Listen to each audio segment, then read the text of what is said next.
السلام عليكم ورحمة الله وبركاته. الحمد لله نحمده ونستعينه ونستغفره ونؤمن به ونتوكل عليه ونعوذ بالله من شرور أنفسنا ومن سيئات أعمالنا. من يهده الله فلا مضل له ومن يضلله فلا هادي له، ونشهد أن لا إله إلا الله وحده لا شريك له، ونشهد أن سيدنا وسندنا وحبيبنا ومولانا محمدا عبده ورسوله الذي أرسله بالحق بشيرا ونذيرا وداعيا إلى الله بإذنه وسراجا منيرا. وقال تعالى: مثل الذين ينفقون أموالهم في سبيل الله كمثل حبة أنبتت 7 سنابل في كل سنبلة 100 حبة والله يضاعف لمن يشاء الله واسع عليم.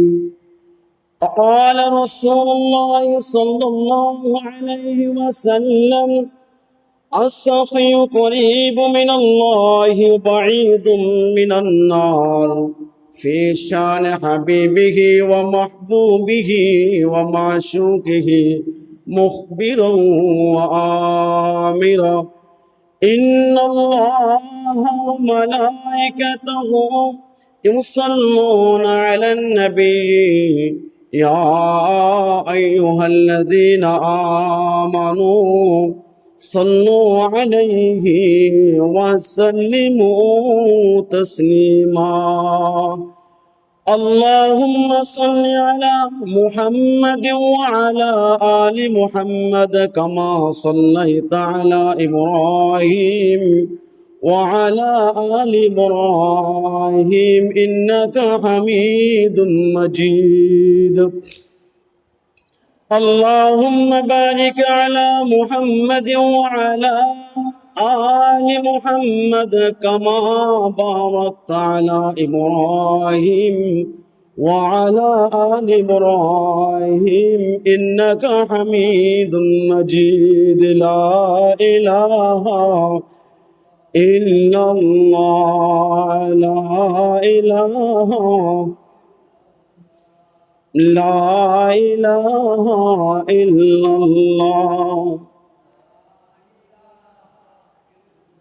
তুমি কাউকে বানাইলা খলিলুল্লাহ, তুমি কাউকে বানাইলা কালিমুল্লাহ।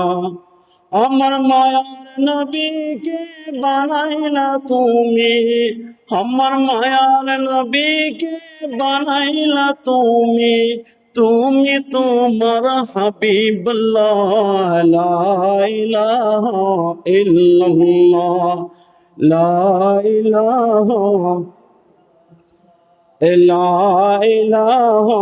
ইল্লাল্লাহ, লা ইলাহা ইল্লাল্লাহ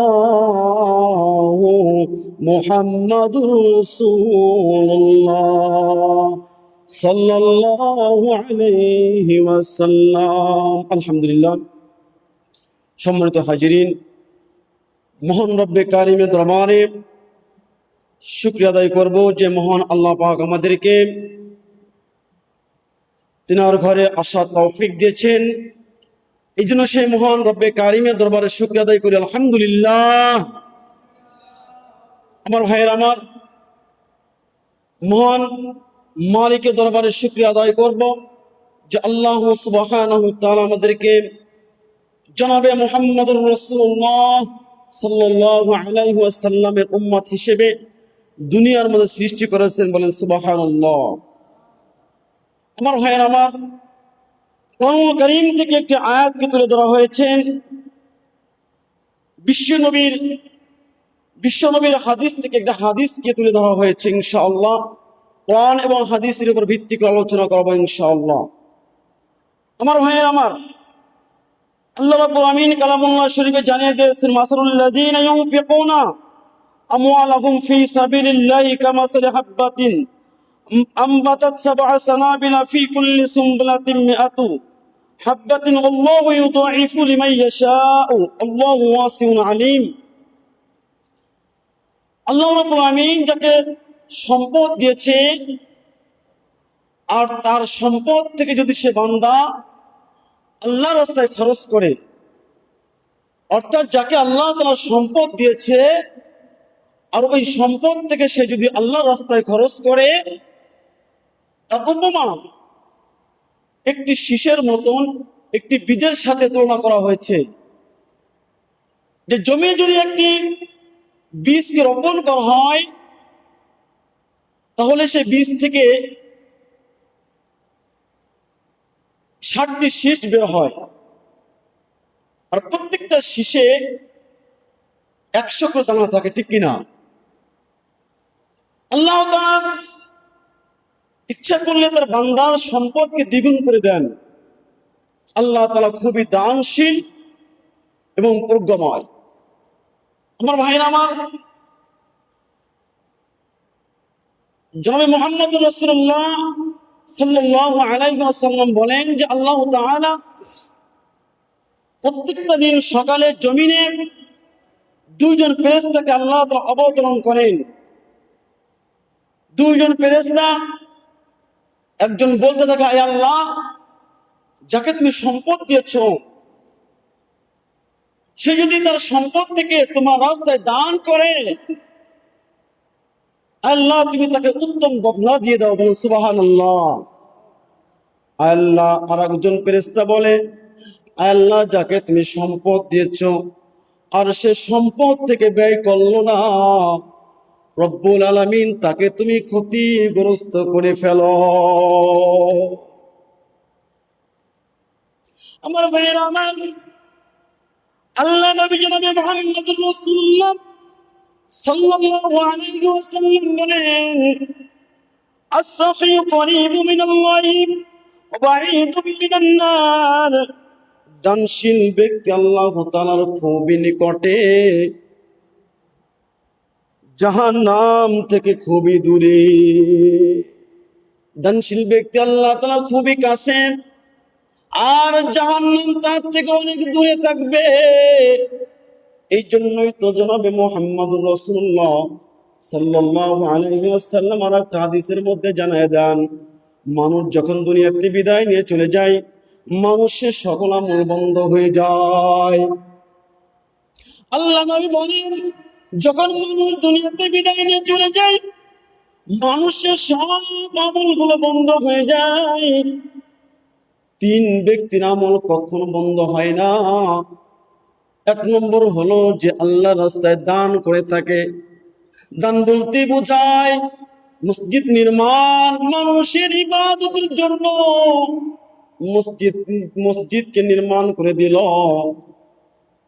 মাদ্রাসা ছাত্রদের পড়ার জন্য মাদ্রাসার ঘর তৈরি করে দিল, ঈদের ময়দানে নামাজ পড়ার জন্য মুসল্লিদের জন্য ঈদের ময়দানের ব্যবস্থা করে দিল, মানুষের চলাচলের জন্য সুন্দর একটা রাস্তার ব্যবস্থা করে দিল, মানুষের পানি খাওয়ার জন্য একটা কলের ব্যবস্থা করে দিল, মানুষের গোসল করার জন্য একটা পুকুরের ব্যবস্থা করে দিল। সদকায়ে জারিয়া। আল্লাহর গোলাম দুনিয়াতে বিদায় নিয়ে চলে যাবে, সদকায়ে জারিয়া হিসেবে তার কবরের মধ্যে নেকি শুধু যাইতে থাকবে, যাইতে থাকবে, এই নেকির কোনো কমতি হবে না। সুবহানাল্লাহ। আমার ভাইয়েরা আমার, আল্লাহ নবী বললেন, 2 নম্বর হলো যে ব্যক্তি এমন ইলম অর্জন করেছে এবং মানুষকে ইলম ধরার শিক্ষা দিয়েছে, নিজে এলেম অর্জন করেছে, মানুষকে শিক্ষা দিয়েছে, আল্লাহর গোলাম দুনিয়াতে বিদায় নিয়ে চলে গেছে। মৃত্যুর পর তার কবরের ভিতরে সৎকায়ে জারে হিসেবে নেকি যাইতেই থাকবে, যাইতেই থাকবে। তৃতীয় নম্বর হলো, যে ব্যক্তি একজন নেককার সন্তান দুনিয়ার মাঝে রাখবে, দুনিয়ায় থাকা অবস্থায় একটা নেককার সন্তান দুনিয়ায় রাখিয়া দুনিয়াতে বিদায় নিয়ে চলে গেল। নেককার সন্তানটা আমল করবে, বাবার জন্য দোয়া করবে, মার জন্য দোয়া করবে, সদকায়ে জারিয়া হিসেবে কবরের মধ্যে নেকি পাইতেই থাকবে, পাইতেই থাকবে।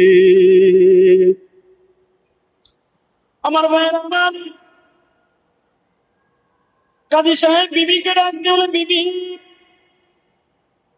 আমি দুনিয়ার থেকে বিদায় নিয়ে চলে গেলে তোমার গর্ভে যে আমার সন্তান রেখে গেলাম, আমার সন্তানটাকে মাদ্রাসায় ভর্তি করে দিও, মাদ্রাসায় ভর্তি করে দিও।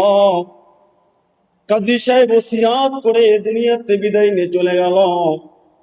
যখন তার সন্তানটা দুনিয়ার মাঝে আসলো, আসার পর যখন আস্তে আস্তে করে বাচ্চাটা খাইতে পারে, হাঁটতে পারে, চলতে পারে, পড়ার উপযোগী হয়ে গেছে, আম্মাজান সন্তানটাকে নিয়ে মাদ্রাসায় আলেমের কাছে হাজির হয়ে গেছে। উস্তাদজি, কাজী সাহেব ওসিয়ত ছিল সন্তানটাকে বড় আলেম বানাবে। কাজী সাহেব দুনিয়াতে বিদায়, সন্তানটা আপনার কাছে আমি নিয়ে আসছি, সন্তানটাকে আপনি রেখে দিন। মাদ্রাসার উস্তাদ সন্তানটাকে রেখে দিল। সন্তানটাকে যখন আউযু বিল্লাহ পড়ায়, বিসমিল্লাহ পড়ায়, এভাবে করতে করতে করতে করতে দীর্ঘদিন চলে যায়। আসরের সময় যখন হয়ে যায়, সকল ছেলেদের বাবা আসরের সময় মাদ্রাসায় আসে, আর তার বন্ধুদেরকে কোলে নিয়ে চুমা দেয়। বন্ধুদের জন্য কত খাবার নিয়ে আসে, কত খাবার নিয়ে আসে। এই কাজী সাহেবের ছেলেটা তাকায় তাকায় দেখে, আমার বন্ধুদের বাবারা প্রতি শুক্রবার বন্ধুদেরকে দেখতে আসে, বন্ধুদেরকে বুকে জড়াই নাই, বন্ধুদেরকে কোলে নিয়ে চুমা দেয়, আদর দেয়। বন্ধুদের জন্য কত সুন্দর সুন্দর মজা নিয়ে আসে। আমার বাবা তো একদিন আমাকে দেখতে আইলো না। আমার আমার কাজী সাহেবের সন্তানটা দাঁড়িয়ে দিয়ে কাঁদতেছে, বাড়িতে চলে গেছে, মাদ্রাসা বন্ধ হয়ে গেছে, ছুটিতে বাড়িতে গেছে, মাকে ডাক দিবেন, মা গো,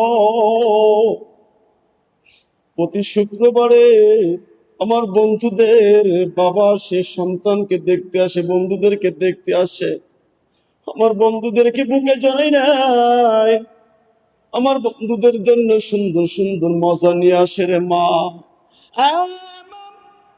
আমার বাবাকে তো আমি দেখি নাই, আমার বাবা তো আমাকে দেখার জন্য আসে না। মাগো, আমারও তো মনে চায় আমার বাবাকে দেখতে, আমার বাবার কোলে উঠতে, বাবার সুন্দর সুন্দর মজা নিয়ে আসবে, বাবার হাতের মজা গুলো খাইতে আমার মনে চায়।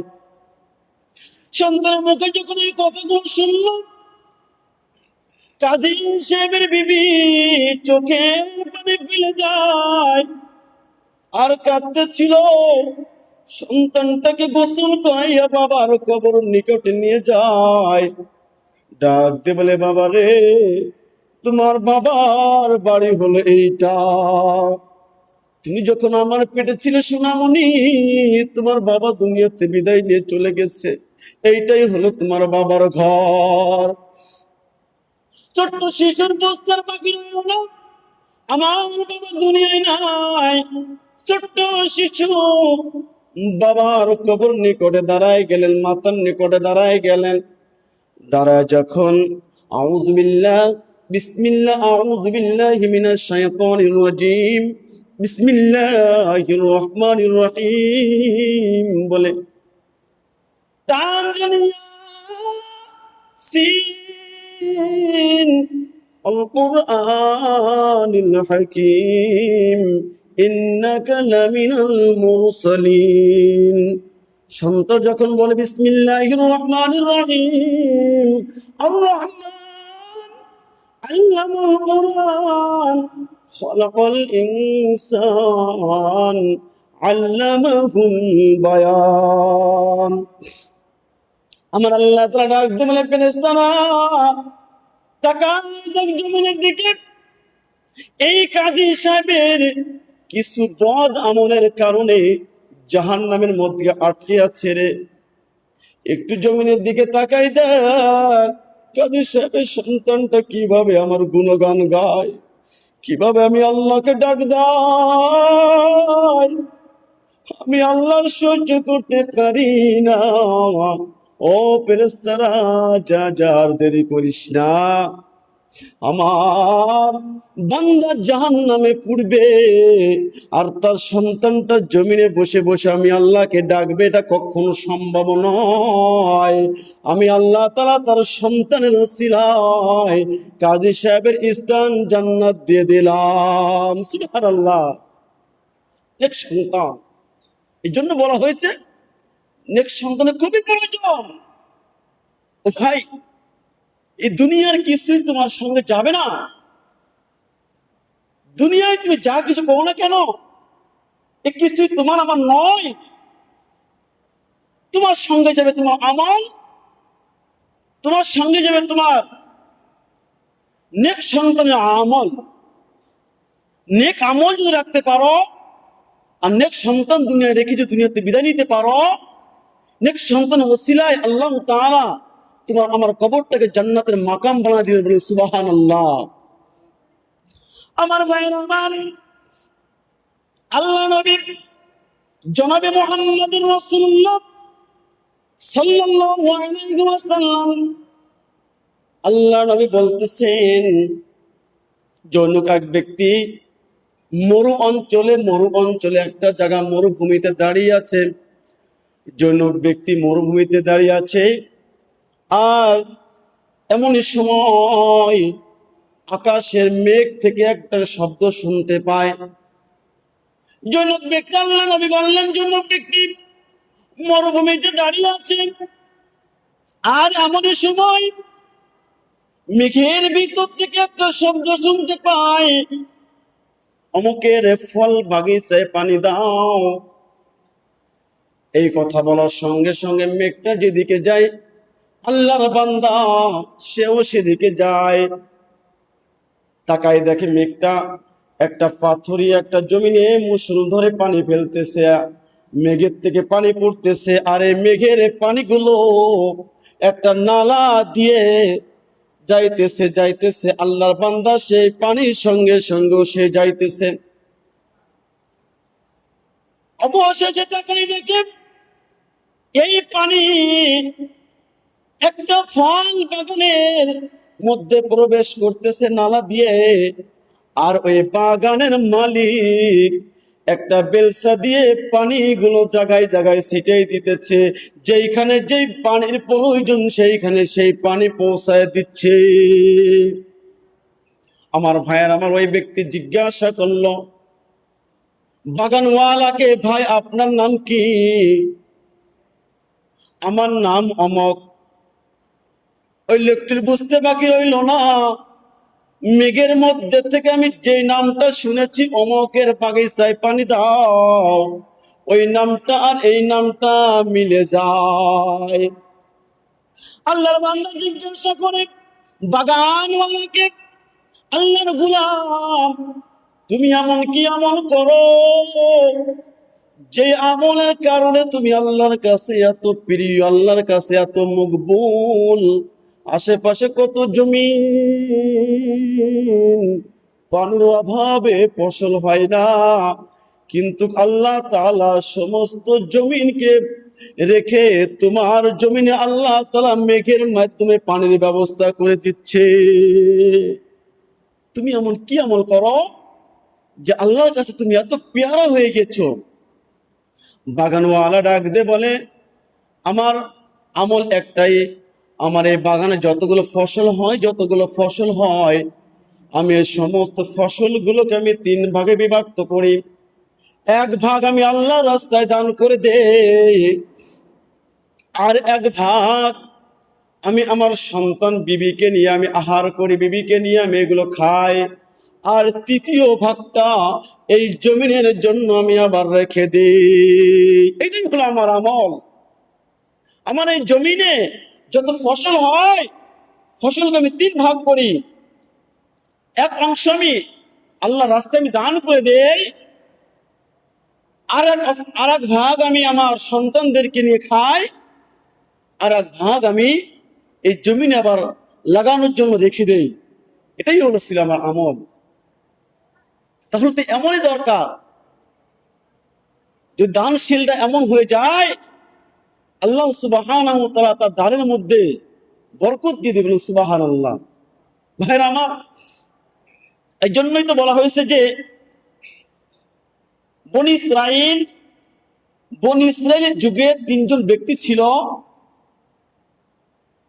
এই 3 জন ব্যক্তিকে আল্লাহ নবী সাল্লাল্লাহু আলাইহি ওয়াসাল্লাম বলেন, হাদিসটা নবীজির থেকে বর্ণিত, আল্লাহ নবী বললেন যে বনি ইসরাইলের 3 জন লোক ছিল। এই 3 জন লোকের মধ্যে একজন ছিল শ্বেতকুষ্ঠ রোগে আক্রান্ত, আর দ্বিতীয় জন ছিল টাকওয়ালা, মাথায় চুল ছিল না, আর 3 নম্বর জন ছিল অন্ধ। তা একজন ছিল শ্বেতকুষ্ঠ রোগ, আরেকজন ছিল টাকওয়ালা, আরেকজন ছিল অন্ধ।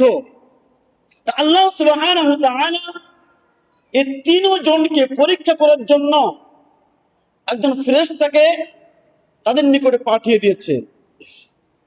এখন ফেরেশতা একজন গ্রাম্য লোকের রূপ ধারণ করে সর্বপ্রথম আসছে রুগ্ন ব্যক্তির কাছে, যার সভ্য শরীরটা কুষ্ঠ রোগে চুলকানিতে এমন ভাবে রোগ হয়েছে যে সভ্য শরীরটা চুলকানোর কারণে কালো হয়ে গেছে, আর সে খুবই চিন্তিত আছে। ওই লোকটার কাছে সর্বপ্রথম ফেরেশতা আসছে, আসিয়া জিজ্ঞাসা করে, আল্লাহর বান্দা, আল্লাহর কাছে তোমার কি চাওয়া? আল্লাহর কাছে তোমার কি চাওয়া? আল্লাহর বান্দা ডাক দিয়ে বলে, আল্লাহর কাছে আমি সর্বপ্রথম চাই আল্লাহ রাব্বুল আলামিন যেন আমাকে এই কুষ্ঠ রোগ থেকে মুক্তি দিয়ে দেন। আমার চেহারাটা পাল্টে গেছে, এই কারণে কোন মানুষ দুর্গন্ধে আমার কাছে আসে না। মানুষ আসলে বুঝি তার এই রোগটা হয়ে যাবে, এই জন্য কোন মানুষ আমাকে দেখতে আসে না। আমি বড় কষ্টে আছি, আমি আল্লাহর কাছে চাই আল্লাহ যেন আমাকে এই রোগ থেকে মুক্তি দিয়ে দেন।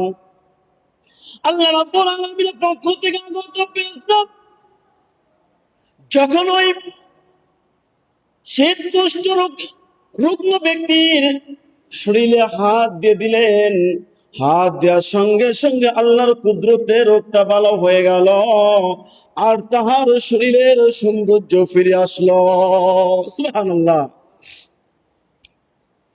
ফেরেশতা জিজ্ঞাসা করে, আল্লাহর বান্দা তুমি কি চাও? এমন সম্পদ তোমার কি পছন্দ? আল্লাহর বান্দা জানিয়ে দিল, আমি উটকে খুবই পছন্দ করি, উটকে খুব পছন্দ করি। আল্লাহ রাব্বুল আলামিনের হুকুম থেকে পাঠানো একটা গর্ভবতী একটি উট সে আল্লাহর বান্দাকে দিয়ে দিল। ফেরেশতা, যাও এই উটটা তোমাকে দেয়া হলো। আমার ভাইরা আমার, ফেরেশতা দ্বিতীয় ব্যক্তির কাছে চলে গেল, যেই ব্যক্তির মাথায় কোনো চুল ছিল না। তাকে জিজ্ঞাসা করা হলো, আল্লাহর বান্দা, আল্লাহর কাছে তোমার কি চাওয়া? তুমি কি চাও?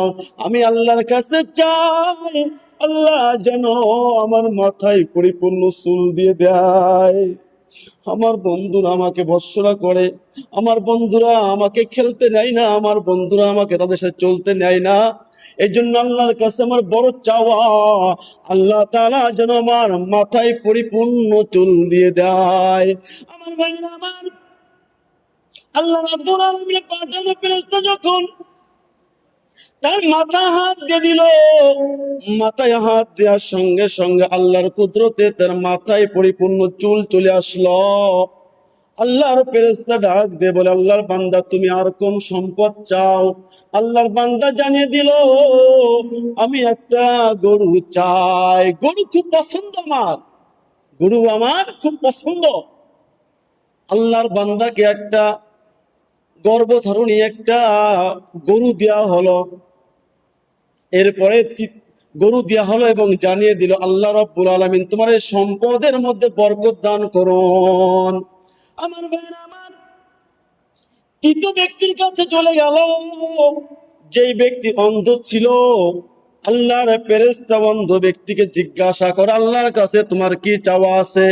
আল্লাহর কাছে আমার চাওয়া, দুনিয়ার মানুষ চোখ দিয়ে সব দেখে, কিন্তু আমি চোখ দিয়ে কিছু দেখতে পারি না। আল্লাহর কাছে আমার চাওয়া, আল্লাহ রাব্বুল আলামিন যেন আমার চক্ষু দুটো ভালো করে দেয়। আল্লাহ রাব্বুল আলামিনের ফেরেশতা যখন আল্লাহর গোলামের চোখে হাত দিয়ে দিল, আল্লাহ রাব্বুল আলামিনের কুদরতে চোখ দুটো ভালো হয়ে গেল। আল্লাহর বান্দা দুনিয়ার সবগুলো চেয়ে চেয়ে দেখে, আল্লাহ রাব্বুল আলামিনের শুকরিয়া আদায় করে আলহামদুলিল্লাহ। আমার ভাইয়ের, আমার ফেরেশতা জিজ্ঞাসা করো, আল্লাহর বান্দা তুমি এমন কি সম্পদ চাও? আল্লাহর কাছে তুমি আর কি চাও? আমি সম্পদের মধ্যে সবচাইতে পছন্দ করি ছাগল। কি পছন্দ করি? ছাগল পছন্দ করি। ফেরেশতা তখন আল্লাহর বান্দাকে একটা ছাগল দিয়ে দিল। এখন ভাইয়ের আমার, ছাগল দেওয়ার পরে আল্লাহর বান্দাকে জানাই দিল যে আল্লাহ তাআলা যেন তোমার এই ছাগলের ভিতরে বরকত দিয়ে দেয়। সুবহানাল্লাহ। এখন ওদিক দিয়ে প্রথম জনকে দিয়েছে উট, দ্বিতীয় ব্যক্তিকে দিয়েছে গরু, তৃতীয় ব্যক্তিকে দিয়েছে ছাগল। এভাবে আস্তে আস্তে করে যার উট ছিল, একটা উট থেকে উট হতে হতে হতে হতে বিশাল উটের বাগান হয়ে গেছে। যার গরু ছিল, তার গরু থেকে একটা গরু থেকে হতে হতে হতে হতে অনেকগুলো গরু হয়ে গেছে। যার ছাগল ছিল, তার ছাগল থেকে ছাগল হতে হতে অনেকগুলো ছাগল হয়ে গেছে। আমার ভাইয়েরা আমার, বহুদিন পর আল্লাহ রাব্বুল আলামিন ওই ফেরেশতাকে আবার পাঠাই দিয়েছে। আমার বান্দাকে তো আমি দিয়েছি, ফেরেশতা তুমি যাও, আমার বান্দাকে এইবার তুমি পরীক্ষা করবা। আল্লাহ রাব্বুল আলামিনের ফেরেশতা প্রথম ব্যক্তির কাছে আসছে একটা ফকিরের রূপ ধরে। প্রথম ব্যক্তির কাছে আসছে যাকে আল্লাহ তাআলা উট দিয়েছিল। ফেরেশতা জিজ্ঞাসা করে, আল্লাহর বান্দারে আমি খুবই অসহায় একজন মুসাফির, রাস্তায় চলার আমার কোনো টাকা নাই, আল্লাহ তাআলার সাহায্য ছাড়া আমার বাড়িতে যাওয়া সম্ভব নয়। যে আল্লাহ তাআলা তোমাকে এত উট দিয়েছে, ওই আল্লাহ তাআলার নামে আমি তোমার কাছে একটা উট চাই। তুমি আমাকে একটা উট দাও, উটের উপর সওয়ার হয়ে আমি আমার বাড়িতে পৌঁছায় যাব। ওই লোকটা তখন বলতেছে, না তো না, আল্লাহ আমাকে দেয় নাই এই সম্পদ, এই ধনাঢ্য কোটিপতি, এটা তো আমার পূর্বপুরুষ থেকে। তুমি কি একজন শ্বেতকুষ্ঠ লোক ছিলে না? না, আমার এমন কোন লোক ছিল না। তুমি কি গরিব ছিলে না? না, আমি গরিব ছিলাম না। সব অস্বীকার করলো এবং আল্লাহ রাব্বুল আলামিনের ফেরেশতাকে সে উট দিল না। আল্লাহর ফেরেশতা জানায় দিল, তুমি যদি মিথ্যাবাদী হয়ে থাকো, আল্লাহ রাব্বুল আলামিন তোমাকে আগের মতো বানাইয়া দিবে। ফেরেশতা চলে গেল দ্বিতীয় ব্যক্তির কাছে। আমার ভাইয়েরা আমার, দ্বিতীয় ব্যক্তির কাছে যে আবার এরকম সওয়াল করলো, দ্বিতীয় ব্যক্তি অস্বীকার করলো। দ্বিতীয় ব্যক্তিকে ফেরেশতা বলে দিল, তুমি যদি মিথ্যাবাদী হয়ে থাকো আল্লাহ রাব্বুল আলামিন তোমাকে আগের মতো করে দিবে। আমার ভাই আমার, ফেরেশতা চলে গেল তৃতীয় ব্যক্তির কাছে। যেই ব্যক্তি অন্ধ ছিল তাকে ডাক দিয়ে বলল, আল্লাহর গোলাম, তোমার মাঠ ভর্তি কত ছাগল, আমাকে একটা ছাগল উপহার দাও, আমি একজন মুসাফির, আমি এই ছাগলটার মাধ্যমে ছাগলটা বিক্রি করে কিছু টাকা হবে, আমি আমার বাড়িতে পৌঁছতে পারবো। ছাগলওয়ালা তখন ডাক দিয়ে বলে, আল্লাহর মুসাফির, এই মাঠে যতগুলো ছাগল দেখো, তোমার যেটা পছন্দ হয় তুমি সেটা নিয়ে নাও। সুবহানাল্লাহ। ফেরেশতা তখন ডাক দিয়ে বলে, আল্লাহর গোলাম, তোমার সম্পদ তোমার থাকবে, তোমার সম্পদ আমি নিতে আসি নাই, এটাই শুধু ছিল আল্লাহর তরফ থেকে একটা পরীক্ষা। আমার ভাইয়ের, আমার এক পর্যায়ে দেখা যায় বর্ণনাকারী বলেন যে প্রথম ব্যক্তি আগের মতো হয়ে গেল, আর দ্বিতীয় ব্যক্তি আগের মতো হয়ে গেল, আর তৃতীয় ব্যক্তির সম্পদকে আল্লাহ তাআলা বাড়ায়া দিল।